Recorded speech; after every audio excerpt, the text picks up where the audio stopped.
حضرت شیخ بایزید رحمۃ اللہ تعالی علیہ لکھا ہے کہ حضرت نے اپنے مریدوں کے ساتھ نماز پڑھنے جا رہے تھے تو گلی تنگ تھی تو اس جانب سے کتا بھی آ گیا.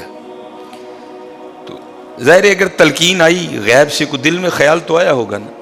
تو حضرت نے اپنے کپڑوں کو بڑا سمیٹا اور سائڈ پہ ہو گئے کہ کتا گزر جائے کہیں میرے کپڑوں سے لگ ہی نہ جائے. یہ تو پھر یہ تلقین آئی غیب سے. وہ جو کتا ہے نا وہ بول اٹھا, عرض کرتا ہے بایزید کیوں مجھ سے اتنی نفرت کر رہے ہو؟ آپ نے فرمایا تو نجس ہے, میں نماز پڑھنے جا رہا ہوں, میرے کپڑے خراب کر دے گا, میں تو اس لیے پیچھے ہٹا ہوں.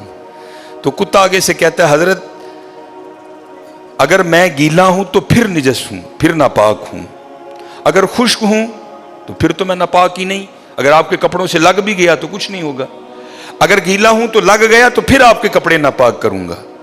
لیکن پھر بھی میری ناپاکی ایسی ناپاکی ہے کہ 3 بار کا جو پانی ہے وہ اس ناپاکی کو دور کر دے گا. اگر آپ کے کپڑوں سے لگ گیا نا 3 بار, اگر آپ اپنے کپڑوں کو پانی سے دھوئیں گے تو کپڑے پاک ہو جائیں گے. لیکن بایزید کبھی تو نے اپنی ناپاکی پہ غور کیا؟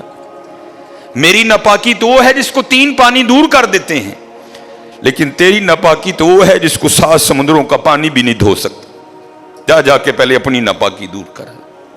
ہاں حضرت یہ اندر کی ناپاکی. اور کیونکہ بات ان سب بابوں کی ایک ہوتی ہے, انداز جدا ہوتے ہیں, تو پھر یہی بات حضور بلے شاہ رحمۃ اللہ تعالیٰ نے کس طرح لکھی. آپ فرماتے ہیں پھلاں دا تو عطر بنا, پھلاں دا تو عطر بنا, عطر دا پھر تو کڈ دریا, دریا وچ پھر تو ڈبکیاں لا. ذرا بات کی گہرائی تک جانا. حالا عطر کیا ہے؟ تھوڑا سا شیشی پہ لے کے اپنی ہتھیلی پہ لگایا, اس طرح کر کے جسم پہ لگا دیا, جہاں سے گزرو گے وہاں سے بھی پتا چلے گا اس بندے نے عطر لگایا ہے.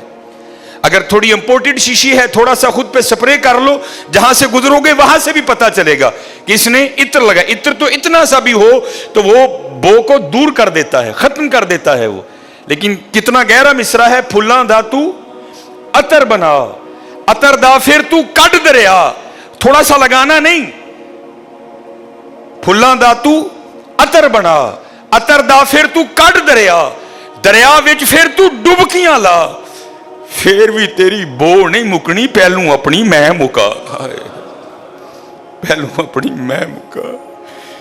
انہوں نے تو بنایا تھا فقیر, چل تو آج تو بس ساڈا فقیر لے, لیکن یہ میں اس نے پھر موقع ضائع کر دیا. میں حضرت پھلاں دا تو عطر بنا, عطر دا پھر تو کڈ دریا, دریا وچ پھر تو ڈبکیاں لا, پھر بھی تیری بو نہیں مکنی, پہلوں اپنی میں مکا. اور جس نے مکا لی حضرت اس کا کام بن گیا. وہ تو ہے ہی کریم. ہاں, اور کتنے کریم ہیں میں آپ کو بتا نہیں سکتا حضرت. یہ ہفتے کی رات تھی, جو پچھلا ہفتہ گزر گیا نا, جس طرح کل ہفتہ آئے گا. یہ بھٹر میں پروگرام تھا, تو پروگرام پہ گئے. وہاں سے مجھے آتے آتے نا تقریباً 12 بج گئے. جب میں گھر آیا نا تو چھوٹا بیٹا میرا, سب سے چھوٹا ابراہیم, بڑا رو رہا تھا. تو ماں اس کو چپ کرانے کے لیے نا وہ ٹہل رہی تھی, اس کمرے سے اس کمرہ, اس کمرے سے اس کمرہ. تو وہ کہتی ہے کہ شاہ کے بعد کی اس کی طبیعت خراب ہے, مسلسل رو رہا ہے, میں نے بڑا چپ کرایا, نہیں کر رہا, تو اس طرح کریں اس کو کسی ہاسپٹل لے چلتے ہیں. میں نے کہا چلو. عمل خدمت لے گئے, اور ڈاکٹر نے چیک کیا, اس نے کہا بچے کا گلا خراب ہے, اور جب بھی بچوں کا گلا خراب ہوتا ہے نا ساتھ پھر ان کے کان میں بھی درد ہوتی ہے, اس کے کان میں درد ہے اس لیے رو رہا ہے. اس نے وہ دوائی وغیرہ انجیکشن وغیرہ لگائے, اس کے کان میں ڈراپس بھی ڈالے. لیکن میں نے کہا نہیں, میں آدھا گھنٹہ ویٹ کروں گا, بچے کی جب طبیعت سنبھلے گی نا میں پھر ہی گھر لے کے جاؤں گا. ہم وہاں بیٹھ گئے. خیر بچے کی طبیعت سنبھل گئی, ہم لے کے نا گھر آ گئے. اب ظاہر ہے بچے کی طبیعت خراب تھی, اس کی ماں نے عشاء کی نماز نہیں پڑھی تھی, میں نے فرض اور سنتیں پڑھ لی تھی, وتر اور نوافل میں نے بھی نہیں پڑھے تھے. وہ بچہ سو گیا, ہم نے اس کو چارپائی پہ لٹایا, آگے میں نے نماز شروع کر دی, میرے پیچھے میرے بیٹے کی ماں نے نماز شروع کر دی.